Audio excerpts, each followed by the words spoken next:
at some point, if I wanted to do that video, then it would just basically have the ability to be like, hey, we're going to talk about this thing right here. Pulls that random book from the shelf. You know how funny that would be? Yeah, I know. Like my old place, I had a massive, like a granite bookshelf behind me, and it had all these books, like hardcover books, and some of my cameras I use that I collect, and it just looks nice, right? I wanna recreate that for sure. Like that was such the thing I want to do is be like, we're having a random conversation, and then I'll be like, so taxes. Meanwhile, turns around, grabs the fucking book from the 1960s. This economist book, and then go off on it.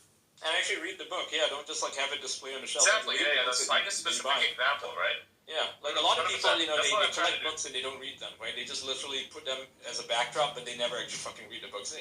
Guys, just take some hours of your time, take a weekend or something and read a book. It's not hard, okay? Just sit down there. You could get totally absorbed in it. It's not a big deal. Like, if you can watch fucking Netflix for 5 hours, you can read a book for 5 hours. You can do it on breaks as well if you'd like. Exactly, I have a bunch of books that are, the premise of which I don't read some of them, but I will go through a lot of them. Yeah, I mean, that's the reason I just give the chapters. You can say, hey, I'm going to read 2 chapters of this book, whether it's a novel or whether it's like an actual, a book that's worth reading, so not a novel, but like an actual thing that's important.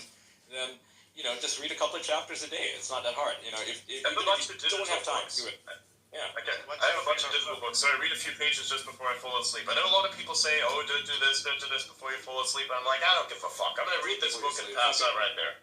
And on top of that, make it an experience. Don't just get a Kindle, because, when you're reading a Kindle, it's pretty easy to put it in. I have one that's, very prominently displayed above, the below a mirror, so it's like... Make yourself a nice, comfortable position. Like, I'm buying shelves right now, and, paintings and stuff, so, I'm just, I know this is, right now, but, maybe for, 2 years plus. Good, and then you look forward to it, because, it's going to make a big difference, I think. Read some stuff and then keep going for as long as I'd like, and then come back to it at some point, whatever.